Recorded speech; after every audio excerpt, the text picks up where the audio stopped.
Seguimos con ustedes en esta Rioja Directo en un miércoles, como saben, habitualmente dedicado a la reflexión, a la tertulia, al análisis, al debate, aunque muchas veces estamos de acuerdo o con pocos matices en las opiniones que aquí se comparten. Domingo, venga, que hace unos minutos decías que la cosa está interesante también en los partidos políticos y decías Francisco Con. Sí, Francisco Con, para mí siempre fue un misterio por qué razón no fue el cabeza de lista y puso a Concha Andreu. No sé si fue por el que pensaba que al ser mujer, pues y en estos tiempos que corren, que tendría más tirón o algo por el estilo. Y mi sensación, es una interpretación absolutamente personal, es que él creía que iba a estar en la sombra o detrás de ella, controlando todo el gobierno, controlando el partido, etcétera, etcétera. Al final, pues le salió mal el asunto, llegaron a unas discrepancias enormes, terminó cesándolo y luego ya el colofón final ha sido esta especie de silencio sepulcral en el que ha estado, para no decir hasta el momento en el que ya había dimitido quien estaba de senador autonómico de su propio partido, y cuando ya él supuestamente era el que decían que había aceptado, que parece ser que no lo había aceptado verbalmente por lo menos, ni por escrito, pues terminó diciendo que no iba. Yo en esto me acuerdo siempre de esa frase, ese refrán que dice que la venganza y los cangrejos de río se sirven en plato frío. En el tal manera que, claro, yo creo que Francisco Con, lo de su renuncia al ser senador, no es una cosa improvisada, es algo que lo tenía de alguna manera meditado y que de alguna forma está también encaminado a vengarse él de la situación en que le había creado su propia pupila, porque realmente, si yo no estoy equivocado en la forma de interpretar la situación política, Concha Andreu, de alguna manera, había sido su mujer en el sentido político y en el sentido de auparla al puesto en el que estaba. De pronto se ve relegado a donde le han dejado, le quitan la Secretaría General, le quitan de consejero, de gobernanza, con esos términos que hoy día ponen que me resultan extraños, como el de humanización que hay dentro de la Consejería también de Sanidad, y que son cosas de esas que me dejan perplejo, probablemente porque soy muy mayor y poco moderno, y al final terminan pues llegando a esta situación en la que todo el mundo nos quedamos perplejos de que alguien renuncie a ser senador autonómico. Digo como apunte final que, claro, tampoco se queda con una mano adelante y otra atrás Francisco Con, porque realmente se han molestado mucho en estos tiempos de penuria de ponerse salarios todos o sueldos en el Parlamento de La Rioja, unos salarios que no son ninguna tontería y que realmente durante el tiempo de legislatura que quede, pues Francisco Con va a seguir cobrando del sueldo que le permite su puesto de senador, de parlamentario en el Parlamento autonómico de La Rioja. Claro, vamos a recordar las palabras del propio Francisco Con en la rueda de prensa, en la que además no la convocó en la sede de su partido, sino en el Parlamento de La Rioja, nos reúne a los periodistas. Pensábamos que efectivamente iba a hablar de ese cargo del senador autonómico. No sabíamos muy bien si para aceptarlo, para añadir algún matiz, pero nos sorprendió, sinceramente, esto que escuchamos la semana pasada. Por eso hoy quiero anunciarles que después de una profunda reflexión he decidido no ser el próximo senador autonómico por La Rioja, porque considero que no sería un buen mensaje para la ciudadanía a la que nos debemos. Miren, a comienzos de 2020, cuando hacía un poquito más de 4 meses que había sido nombrado consejero del Gobierno de La Rioja, se me ofreció la posibilidad de ser delegado del Gobierno. Posibilidad que rechacé, ya que consideré que sería inexplicable para cualquier ciudadano de esta comunidad autónoma abandonar un puesto de consejero para ir a otro después de tantos años trabajando y luchando para alcanzar el Gobierno de La Rioja. Poco tiempo antes de dejar de ser consejero del Gobierno, se me ofreció la posibilidad de ser el director del SEPES, de la Entidad Pública Empresarial de Suelo. Y lo rechacé por el mismo motivo, porque yo creo que se hubiese visualizado como un ir de aquí para allá, ocupando un puesto sin importar qué puesto sea, con tal de ocupar uno. Emitir una imagen de que a alguien se le ofrece un puesto, en este caso el de senador, por motivos diferentes a los que debiera ser, es lo peor que podemos hacer. Y no solo para el Partido Socialista, sino también para la actividad política en general. Y esto le recordamos unos días después de que hubiéramos conocido la renuncia del que actualmente que era el senador, Raúl Díaz. María Ángeles, ¿tú cómo lo ves? ¿Qué análisis haces de este nuevo frente? No lo había escuchado, pero vaya, primero está realmente enfadado y segundo, tela marinera lo que les ha dicho. O sea, me parece que ha sido muy duro. ¿No? Porque él desvela otros ofrecimientos, ¿verdad? Anteriores. Sí, pero además los motivos, o sea, quiero decir, los motivos por los que no los realiza, ¿no? O sea, no los coge. Y un poco lo que decía Domingo, que fue el valedor de Concha, que es así, yo creo que es muy buen estratega. Ocon me parece que es muy buen estratega porque de hecho llevó al partido a donde está, o sea, lo lleva al gobierno, yo creo que eso nadie se lo niega, pero a la hora de comunicar de empatía, de cercanía con la gente, yo creo que Concha tiene más esa empatía, ¿no? Y entonces, pues ahora no lo está demostrando. No, pero en principio su connatural, me hablo, o sea, de esa cercanía. Yo creo que él pensó justamente lo que dices, ¿no? Bueno, pues como tiene esa empatía, esa cercanía, es una representación, una buena representación, él es más estratega, pues bueno, estaba en un sitio.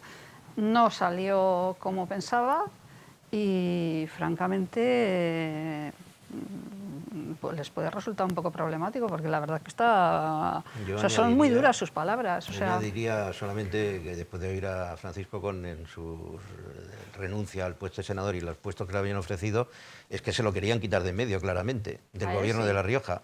Y entonces él lo que estuvo es aguantando porque se lo querían quitar, que si delegado del gobierno, que si presidente del SEPES, para finalmente decir, bueno, te echo y luego ya te decompensaré con el senador autonómico. No dice me voy y tal, no, sino que lo que dice... Bueno, evidentemente él se queda en su puesto de miembro del Parlamento de La Rioja y bueno, y dentro del partido es un militante más. Por lo tanto, supongo que todo esto dentro del Partido Socialista, como en cualquier partido, hay corrientes y además hay simpatías y antipatías, filias y fobias. Y en definitiva esto terminará creando un quebranto al Partido Socialista por esas luchas internas que es, por cierto, donde siempre terminan cayendo todos los partidos. Solamente añadir una cosa, que sin demérito de la estrategia y todo lo que pueda tener de capacidad política Francisco Ocon, también es verdad que las victorias en las elecciones políticas siempre son consecuencia también de la mala imagen y el aburrimiento e incluso a veces mala gestión de los partidos que están en el gobierno. Sí, eso es evidente. O sea, muchas veces es más ganas por el defecto del otro que por triunfo, pero la gente al final se aburre y quiere un cambio, pero no porque le ofrezcan algo mejor, sino porque está harto ya de lo que hay, ¿no? Pues en la oposición también hay un montón de incertidumbres, ¿eh? Efectivamente. No tenemos más que incógnitas ahí, en ese otro, si es en que ese otro lado, ¿verdad? Todo el día en peleas internas, ¿no? Sí, el Partido Popular... Todos los partidos. El Partido Popular lleva años desde que salió Pedro Sanz y luego entró Ceniceros, que llevan allí en una especie de lucha interna que no sé en qué terminará. Pero es que lo de Ciudadanos que acabamos de enterarnos estos días también se las trae, porque están absolutamente como para tirarse al barranco todos. Todos ellos saben que lo que más les perjudica es una pelea interna y sin embargo todos la reproducen. Es una cosa que no sé, no se acaba de entender. A ver si Pablo nos aclara algo, ¿eh? A ver si Pablo nos aclara algo de esto. Que... No Pablo Baena, sino Pablo Álvarez. No, bueno, a ver, lo de Ocon tuvo la virtud de sacar a la luz lo que más o menos se conocía por detrás, que es que no duró, el matrimonio no duró ni 3 meses. O sea, es que, de hecho, incluso antes, cuando se decidieron los nombramientos del entorno de la presidenta, ahí fue donde realmente se empezaron a romper las relaciones, y eso fue en el propio inicio del gobierno. ¿Qué pasa? Evidentemente luego cuando ya se llega a la situación que pasó un año después, en agosto, con el cese de Ocon y todo el que se hubiera tomado un café con él en los últimos 6 meses, pues ya no hay relaciones, ni hay posibilidad de nada, ni hay amistad, ahora mismo los parlamentarios del grupo del PSOE no salen juntos a tomar café, se van a 2 bares distintos. El grupo también está dividido. Sí. Entonces, pues fíjate, lo decía Domingo hace un instante, en todos los partidos hay corrientes ideológicas, posturas, aquí no hay ideología, no está claro que haya principios políticos que uno defienda con más vehemencia que el otro, la fractura es por el poder. No hay ninguno, y si en el PP, pero bueno, eso es más o menos lo habitual, si en el PP al final Alfonso Domínguez da el paso y se decide presentar contra Alberto Bretón, no va a ser porque uno sea más liberal y el otro más conservador y el otro no, va a ser porque sí. Lo de Ocon, a ver, yo también creo que él quiere pintar de sí mismo un retrato que es un pelín más edulcorado de lo que la realidad le muestra, ¿no? Es decir, eso de decir, no, es que si hubiera lanzado un mensaje, es evidente que él había acordado ir al Senado directamente con Andreu o a través de Ferraz. Lo había acordado, era evidente. De ahí llegó la dimisión de Raúl, que se hizo esperar. Hubo algún intento incluso de que ese pacto no llegara a prosperar, cosas así. Y ahora él se lo estaba guardando y en el momento en que el cese es oficial y ya no hay marcha atrás, dice... Evidente. ¿Qué pasa? De lo que vale un país. Claro. ¿Qué pasa? Ahora él, para muchos militantes del PSOE, queda como el señor, pues lo que estábamos contando, el señor que ganó las elecciones, que puso a la presidenta, que fue traicionado por ella, que se fue, que no quiso presentarse a la Secretaría General, aunque también es verdad que iba a perder fijo. Sí.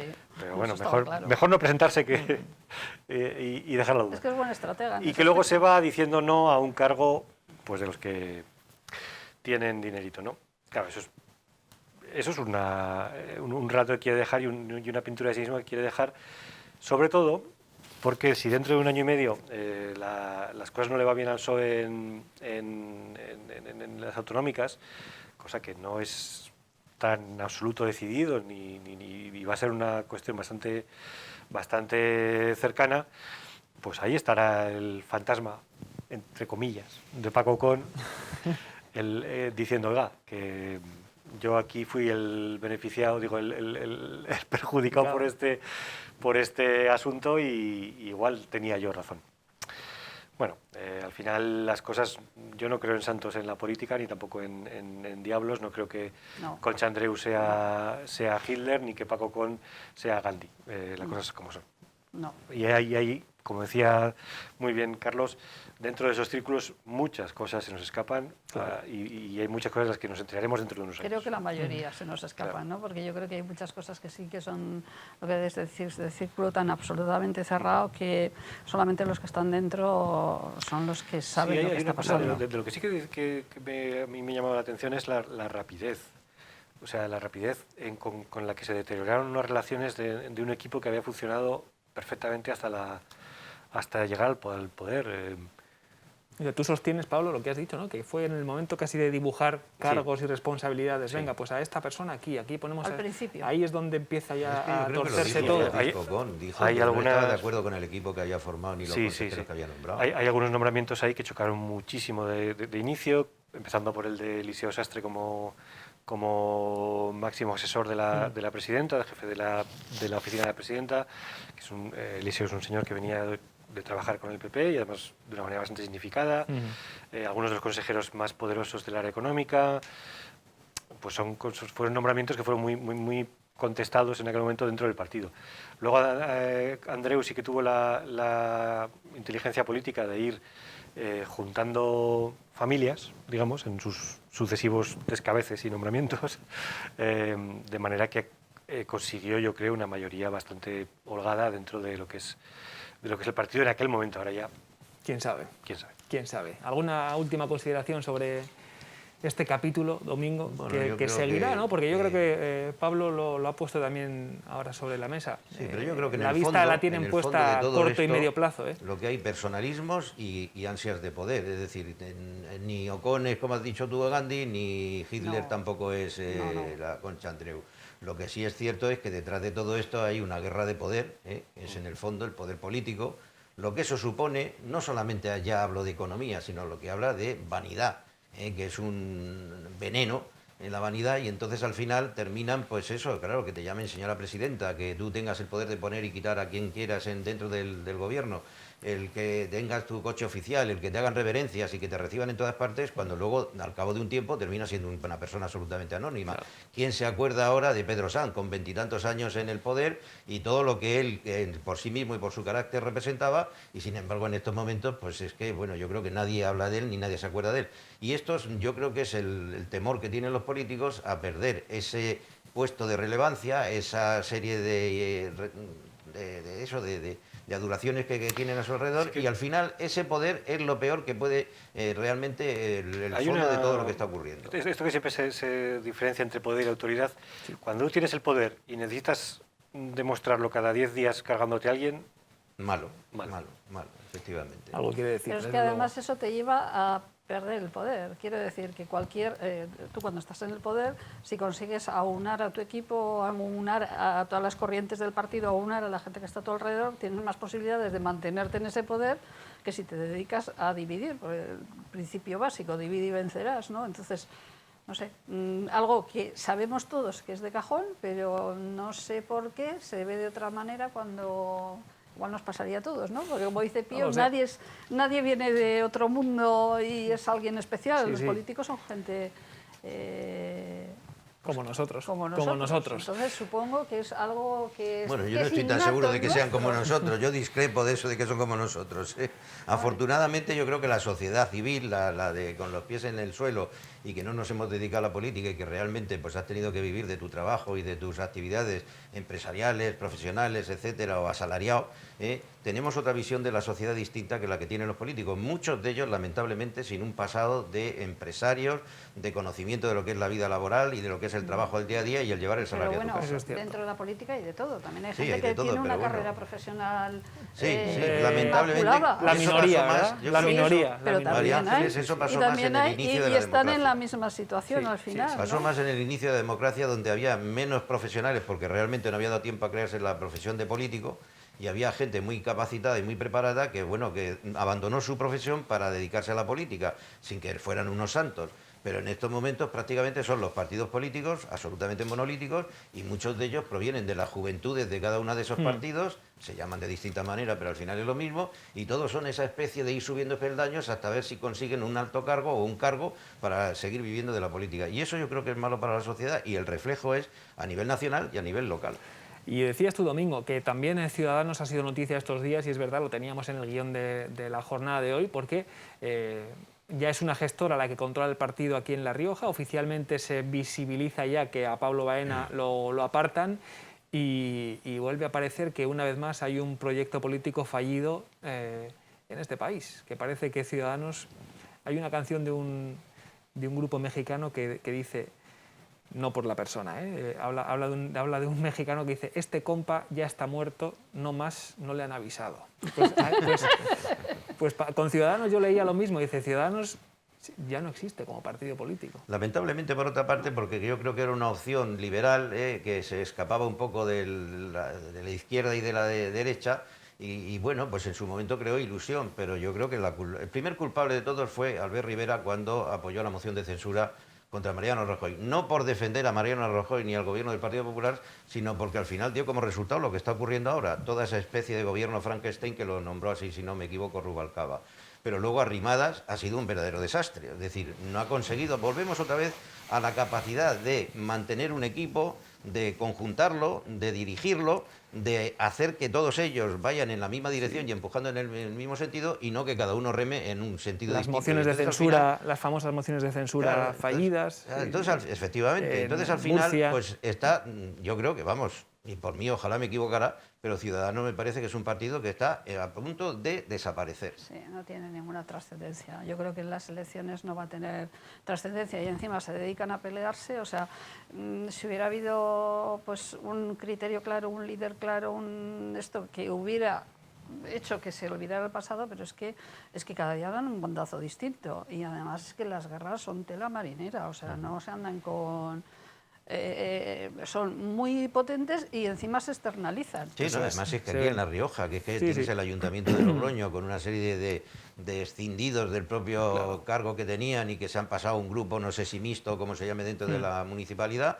y lo tienes dentro del Parlamento, etcétera. Y añadir una cosa, que así como los ceses de Concha Andreu son todas siempre sobre su gobierno y sobre gente afín políticamente por lo menos, desde luego lo que no ha hecho es cesar nada más que aquel, que tampoco fue un cese porque luego terminó siendo un despido, consideración de despido, y le pagaron al del accidente, le pagaron al final la indemnización por despido, cosa que tiene también bemoles, ¿no? Pero realmente lo que no toca es a Podemos, porque ahí no puede entrar. O sea, eso es una especie de cuota fija, y como tampoco rompe con Izquierda Unida y con nuestra amiga y compañera de tertulia antaño, Enar Moreno, al final ella solamente puede hacer lo que hace dentro de su propio partido y de su propio gobierno, de lo que ella depende y no de los partidos que la apoyan. Tenemos que hacer una pausa para publicidad, pero Pablo, ¿alguna reflexión sobre Ciudadanos, sobre también el escenario electoral que tenemos en Castilla y León a la vuelta de la esquina y que quizás se pueda interpretar en clave más amplia, ¿o no? Yo coincido con Domingo en que es una pena.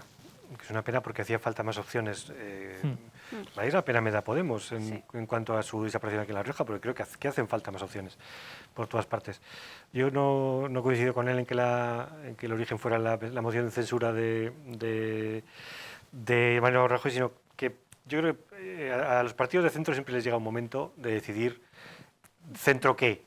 Son. Claro. Sí, no, pero yo decía centro por que no haber pactado con el PSOE para formar gobierno. Por ejemplo. Pero entonces ahí llega ese momento y tú dices, bueno, ¿qué somos? Centro derecha, muy derecha, como parecía que quería Rivera en aquel momento, centro izquierda, muy izquierda, te vas perdiendo refajos por el camino, vas perdiendo gente. Y es muy complicado para ese tipo de partidos salir adelante. Dicho lo cual, yo coincido con María Ángel, yo creo que es un partido en disolución y que veremos su fin en las próximas convocatorias. Que tengas que definirte siendo de centro derecha o centro izquierda. No, pero a la hora de pactar... Sí, a la hora de pactar es quién está haciendo mejor gestión y quién lo está haciendo bien. Porque a veces entre el PP y el PSOE hay muchas cosas que no hay mucha diferencia. Hay en cosas que son diferentes, pero es cuando llegan a la posición más extrema de cada uno.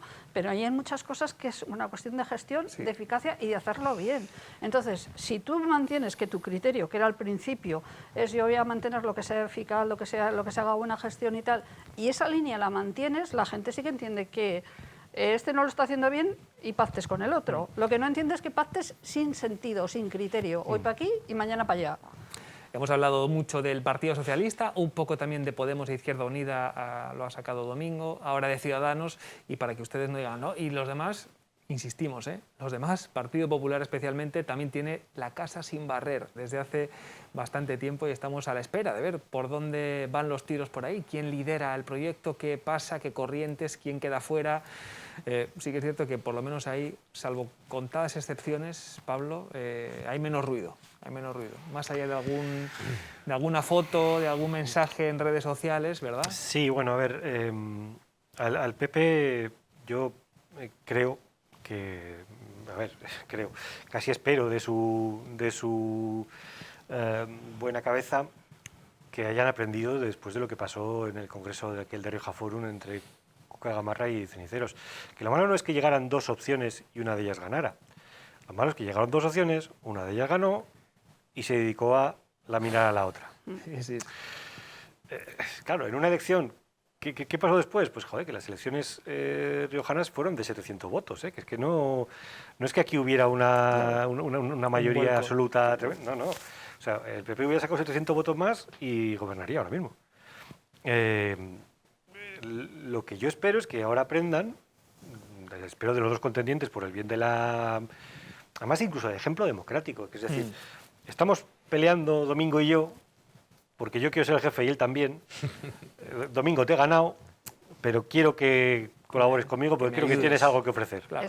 No voy a, Domingo, no te voy a dejar hasta sin coche. Sin cabeza. ¿Sabes cómo te digo? ¿No? Es que eso es un poco la diferencia. Claro. Y un poco la pedagogía que hay que hacer también con respecto a los ciudadanos. Igual que estamos viendo ahora a los parlamentarios en Madrid llamándose de todo, pero por favor, Sí. que yo no estoy de acuerdo contigo, pero no significa que yo piense que tú eres un joder, los 11 insultos un que le concejal soltó de la Casado a Ayuntamiento de este, Zaragoza y el otro que le llama... insultando al alcalde. Es que vamos, hombre, que no.